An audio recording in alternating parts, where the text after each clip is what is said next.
હવે આજનો ટોપિક છે મોબિલિટી સમજાવો. તો મોબિલિટીની સૂત્ર તૈયાર કરી દીધી હોય તો તમને વ્યાખ્યા પણ યાદ થઈ જાય. તો મોબિલિટીને દર્શાવવા છે મ્યુ વડે. તો અહીંયા નીચે આવે છે એકમ વિદ્યુત ક્ષેત્ર દીઠ. એકમ વિદ્યુત ક્ષેત્ર દીઠ મળતા ડ્રિફ્ટ વેગને આપણે શું કહીશું? મોબિલિટી કહીશું. શું કહીશું? એકમ વિદ્યુત ક્ષેત્ર દીઠ મળતા ડ્રિફ્ટ વેગને આપણે શું કહીશું? મોબિલિટી કહીશું. આ સૂત્ર મળ્યું આપણે. શાનું મળ્યું? મોબિલિટીનું સૂત્ર મળ્યું. તો હવે આ સૂત્ર તમારે સાબિત કરવું હોય તો આપણે આગળ જે થિયરી જોઈ ગયા છે તેના પરથી આપણે સાબિત કરી શકીએ છીએ. તો આપણે પ્રવાહ ઘનતાનું સૂત્ર જોયું. ડ્રિફ્ટ વેગ અને પ્રવાહ ઘનતા વચ્ચેનું સૂત્ર શું હતું? J is equal to NEVD. અને બીજું સૂત્ર શું હતું? J ઇઝ ઇક્વલ ટુ પ્રવાહ વાળું સૂત્ર જે હતું પ્રવાહનું, એના પછી પ્રવાહ ઘનતા વાળું સૂત્ર લાવ્યા હતા. તો V ની જગ્યાએ આપણે શું લખતા હતા? E લખતા હતા. E.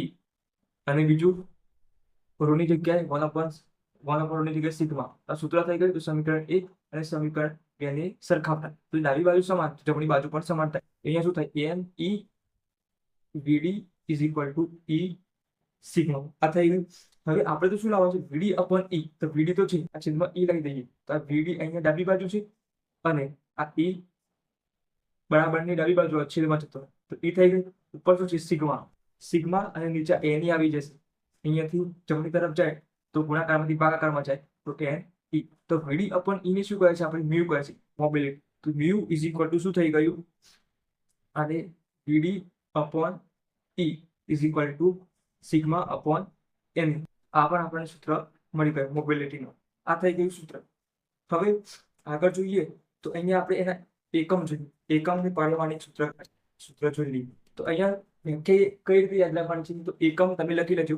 એકમ વિદ્યુત ક્ષેત્ર દીઠ ઉદ્ભવતા વિદ્યુતભારના ડ્રિફ્ટ વેગને, વાહકના ડ્રિફ્ટ વેગને શું કહે છે? મોબિલિટી કહે છે. અથવા એકમ વિદ્યુત ક્ષેત્ર દીઠ મળતા ડ્રિફ્ટ વેગને શું કહે છે? મોબિલિટી મ્યુ કહે છે. તો હવે એકમ પણ જોઈ લઈએ.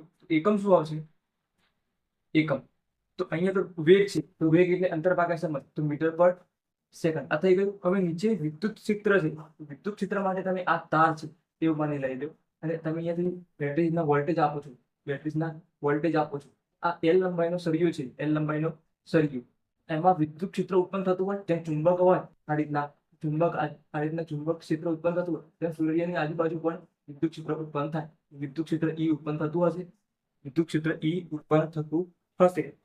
તો કેટલું થતું હશે? એમ વોલ્ટેજ લાગુ પાડો, અહીંયાથી V લાગુ પાડો તો વોલ્ટેજ દિશાના વોલ્ટેજ લાગુ પડો તો વિદ્યુત ક્ષેત્ર અને સળિયા આ સળિયો છે આજુબાજુ અહીંયા વિદ્યુત ક્ષેત્ર ઉત્પન્ન થતું હોય. તમારે લંબાઈનો સળિયો અને વિદ્યુત ક્ષેત્રનો ગુણાકાર કરી તમને વોલ્ટેજ મળી જાય. V equal to E L, વિદ્યુત ક્ષેત્ર L. તો આપણે તો અહીંયા E નું જોઈએ છે. E ને કરતા બનાવી દઈએ.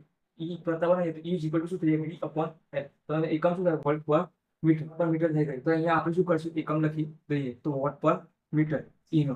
હવે આ શું થાય? ઉપરનો અંશ આ છેદનો છેદ નીચે આવશે. વોટ છેદમાં છે અને એનો છેદનો છેદ ઉપર આવશે. અહીંયા મીટર થઈ જાય. મીટર સ્ક્વેર સેકન્ડ અને આ વોટ. તો આ એકમ બની ગયો. વોટ મીટર સ્ક્વેર સેકન્ડ, આ વોટ એકમ બની ગયો. હવે પારિમાણિક સૂત્ર બનાવવું છે. પારિમાણિક સૂત્ર તો કઈ રીતે બનશે? તો પારિમાણિક સૂત્ર બનાવવા માટે તો આપણે મેં તમને એક સૂત્ર યાદ રાખવાનું કીધું. અવરોધનું. અવરોધનું સૂત્ર શું હતું? MLPA 12 છેલ્લા બે માઇનસ. તો હવે આ અવરોધનું છે. તો અહીંયા તમારે વોલ્ટેજનું સૂત્ર યાદ રાખવું હોય ડાયરેક્ટ તો શું કરવાનું છે? આ જ છે MLPA. અહીંયા 12 32 છે. 12 32 ની જગ્યાએ શું કરવાનું છે? 31 કરવાના છે. તમે આ બંનેનો ભાગાકાર કરશો તો P/R થઈ જશે. અહીંયા તમને ફરીથી એક બીજું બધું કેન્સલ થાય. પર 2 જશે, -1 કરશો એટલે ખાલી શું મળશે? K મળી જશે.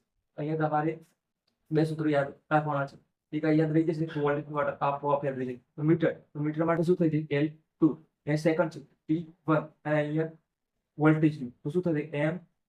MLPA 12 31 છેલ્લા બે માઇનસ. આ થઈ ગયું. હવે ઉપર અને નીચે L2 કેન્સલ થઈ ગયું. હવે MLPA લખી દઈએ. MLPA M ઉપર જશે તો શું થશે? માઇનસ થઈ જશે. શું થશે? માઇનસ. L તો હવે 0 થઈ ગયો. ઉપર નીચે કેન્સલ. T છે T. અહીંયા -3 છે, અહીંયા 1 છે તો -2. -2 ઉપર આવે એટલે +2 થઈ જશે અને અહીંયા A -3 છે તો ઉપર આવે એટલે 1 થઈ જશે. તો પારિમાણિક સૂત્ર આપણને મોબિલિટીનું પણ મળી ગયું છે. તો આટલી હતી થિયરી મોબિલિટીની. એક નાનકડી થિયરી હતી આપણે જોઈ લીધી છે. પણ હવે અહીંયા જે વાહકતા છે, વાહકતા એ ગતિમાન વિદ્યુતભારના લીધે ઉદ્ભવે છે. વાહકતા શાના લીધે? ગતિમાન વિદ્યુતભારના લીધે ઉદ્ભવે છે. વાહકતા ગતિમાન વિદ્યુતભારના લીધે, ગતિમાન વિદ્યુતભાર ને લીધે ઉદ્ભવે છે. તો વાહકતા ગતિમાનને લીધે ઉદ્ભવતો હોય તો સુવાહકમાં શું હોય? સુવાહકમાં મુક્ત ઇલેક્ટ્રોન હોય. શું હોય છે? ઇલેક્ટ્રોન. જ્યારે અર્ધવાહકમાં શું હોય છે? ઇલેક્ટ્રોન પ્લસ ઇલેક્ટ્રોન અને શું હોય છે? હોલ હોય છે.